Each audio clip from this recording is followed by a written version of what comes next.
Halo pemirsa, apa kabar? Senang sekali saya Raden Mardias dapat kembali menemani Anda dalam sebuah program talkshow yang syarat informasi inspiratif untuk Anda dan juga keluarga. Inilah Bincang Sehati.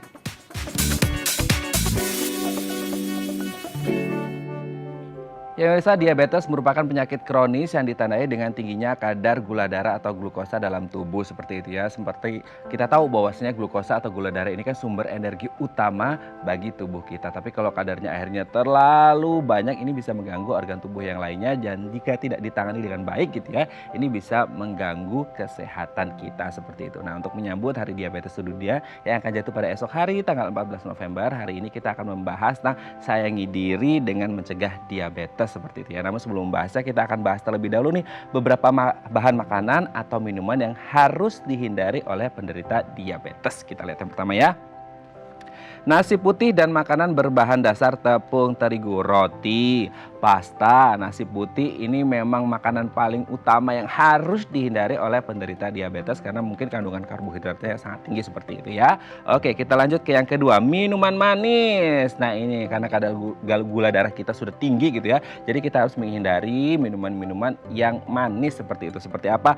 Minuman bersoda, sirup, teh, kopi kemasan seperti itu ya. Jadi kalau Anda menderita diabetes, Anda harus menghindari minuman-minuman ini gitu ya. Kita lanjut ke yang ketiga, makanan kaya lemak trans. Nah, beberapa jenis makanan kaya lemak trans adalah keripik kentang kemasan. Wah, ini sebenarnya lezat banget gitu ya. Kentang goreng dan juga gorengan. Nah, ini gorengan orang Indonesia pasti suka banget makan gorengan. Tapi hati-hati bagi Anda penderita diabetes, Anda harus mengurangi atau kalau bisa tidak mengonsumsi yang namanya gorengan seperti itu ya. Kita lanjut ke yang keempat.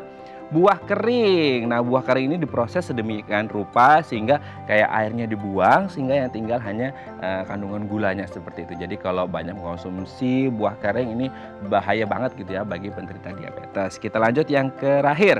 Saus tomat dan saus sambal botolan. Nah, 2 sendok saus tomat itu setara dengan 16 gram gula. Jika ini dikombinasikan dengan makanan yang mengandung karbohidrat, misalnya nasi atau kentang goreng gitu ya, tentu total gula yang dikonsumsi jadi lebih tinggi. Jadi sekarang kita harus berhati-hati untuk mengkonsumsi makanan apa saja nih yang boleh dan tidak boleh dikonsumsi oleh penderita diabetes dan kami akan membahasnya sesaat lagi. Tetap bersama kami di Bincang Sehati.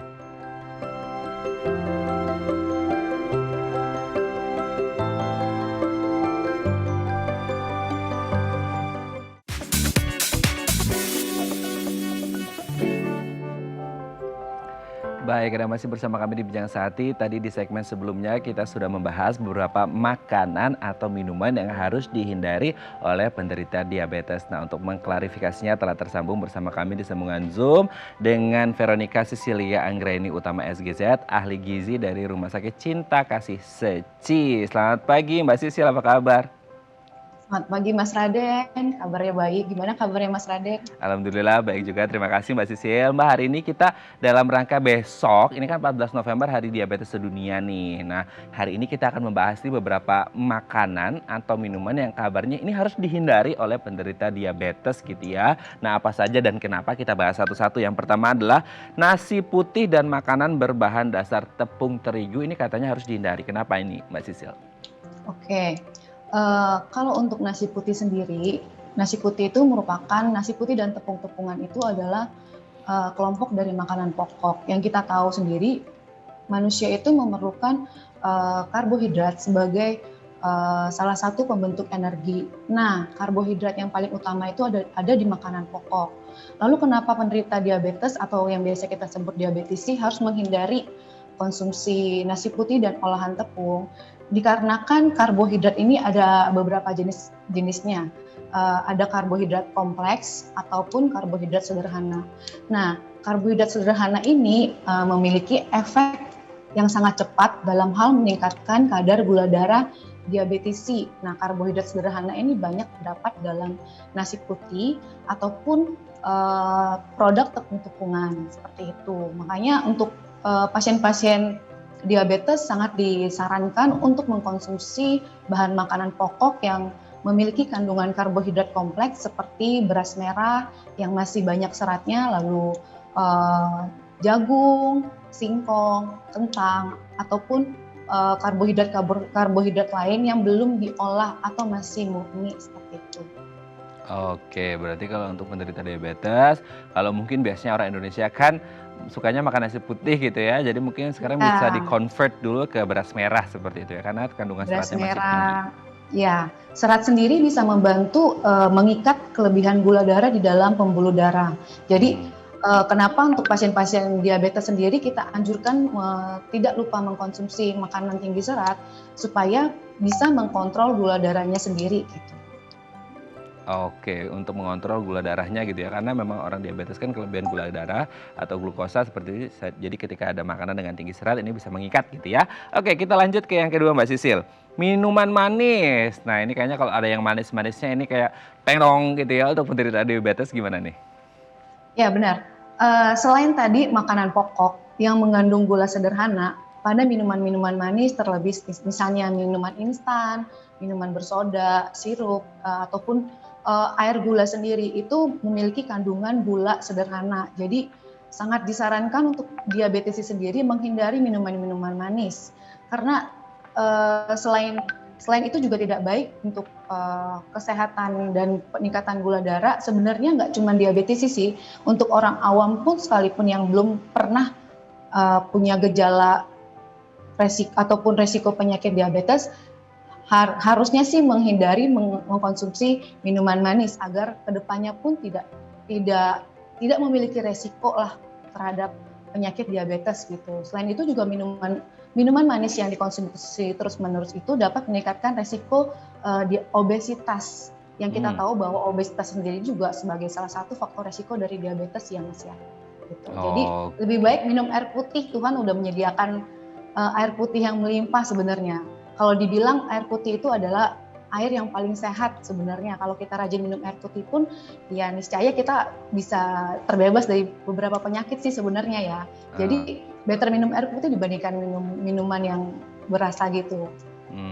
oke, berarti memang lebih baik minum air putih gitu ya, air bening itu Ya, daripada harus minum minuman yang manis ataupun ya, bersoda. Dan ini tidak hanya berbahaya untuk mereka yang menderita diabetes gitu ya, tapi yang tidak ya, pun jangan sampai kebanyakan karena itu bisa berpotensi mengarah ke diabetes. Meskipun nggak ke diabetes langsung, mungkin salah satunya ke obesitas, di mana in the end of the day-nya ini bisa menyebabkan juga yang namanya diabetes ya, gitu ya. diabetes Oke, benar. kita lanjut ke yang ketiga. Makanan kaya lemak trans. Kalau untuk makanan lemak trans sepertinya memang itu kita nggak bisa pungkiri ya Mas ya, bahwa lemak sendiri itu sangat dibutuhkan oleh tubuh. Jadi sebagai salah satu pembentuk hormon juga, lalu sebagai salah satu sumber energi selain dari protein dan karbohidrat. Nah, untuk lemak sendiri memang dianjurkan pada diabetisi mengkonsumsi lemak-lemak baik seperti monounsaturated fat. Nah, untuk lemak trans sendiri itu masuk ke dalam golongan lemak yang tidak baik. Beberapa penelitian menunjukkan bahwa memang lemak trans ini mengakibatkan resistensi insulin pada pasien-pasien diabetes. Nah, ini yang mengakibatkan kadar gula darah jadi meningkat. Jadi ketika kita mengkonsumsi makanan sudah tinggi karbohidrat, misalnya tadi kayak Mas Raden sebutkan, kita makan kentang goreng, kentang terus digoreng. Kentangnya kalau dikukus atau dipanggang biasa udah baik sebenarnya untuk pengontrolan gula darah pasien diabetes. Tapi kalau kita goreng dengan minyak yang misalnya minyak kelapa biasa atau bahkan minyak yang sudah dipakai berulang-ulang, itu akan beresiko kentangnya mengandung lemak trans yang dimana ketika kita makan kentangnya itu akan meningkatkan resiko peningkatan gula darah karena resistensi insulin yang diakibatkan oleh lemak trans tersebut. Seperti itu.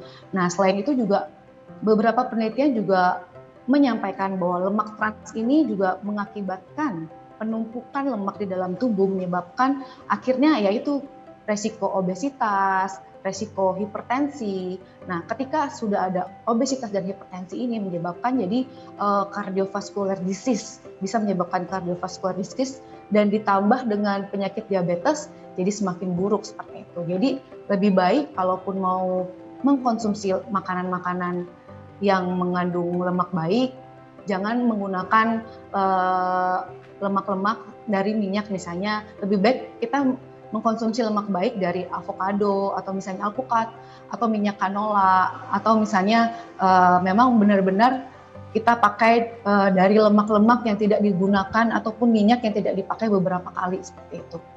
Oke ya, berarti harus ambil dari yang baik seperti salah satunya alpukat gitu ya. Oke, Ya, kita lanjut ke yang selanjutnya nih yang katanya harus dihindari adalah buah kering. Gimana nih Mbak Sisil? kalau buah kering sendiri memang saya juga demen sih buah kering ya Mas ya.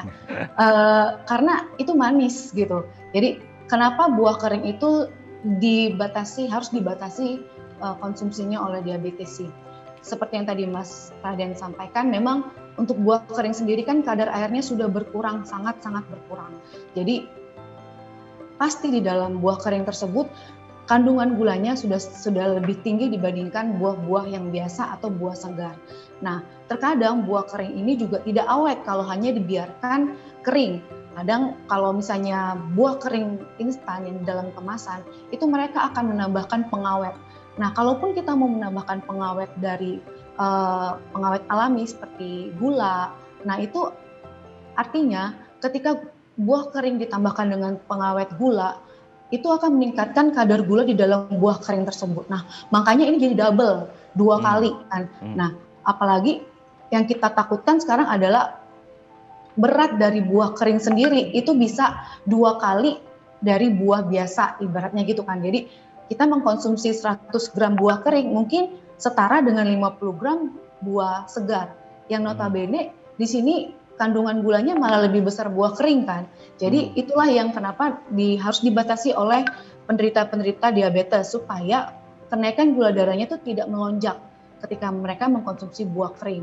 Seperti itu. Jadi better makan buah segar karena di dalam buah kering pun nutrisinya pasti banyak sudah banyak yang berkurang. Vitamin-vitamin yang ibaratnya larut dalam air karena tidak ada kandungan air di dalam buah kering itu juga tidak akan ada. Yang ada hanya istilahnya gula di dalam buah kering. Lebih baik konsumsi buah segar yang masih utuh kandungan vitaminnya, gulanya juga masih terjaga dan kandungan airnya juga terjaga seperti itu. Oke, Mbak Sisil, yang terakhir nih, apakah benar saus tomat dan saus sambal botolan merupakan makanan juga harus dihindari oleh penderita diabetes? Gimana nih?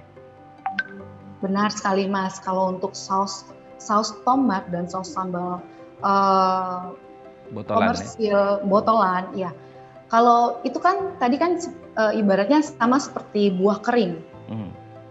Mereka kalaupun kita bikin saus tomat atau saus sambal sendiri di rumah itu kan tidak akan tahan dalam rentang waktu berbulan-bulan ataupun bertahun-tahun. Nah, pabrik-pabrik biasanya akan membuat saus tomat dan saus botolan itu untuk bertahan sampai dengan bertahun-tahun.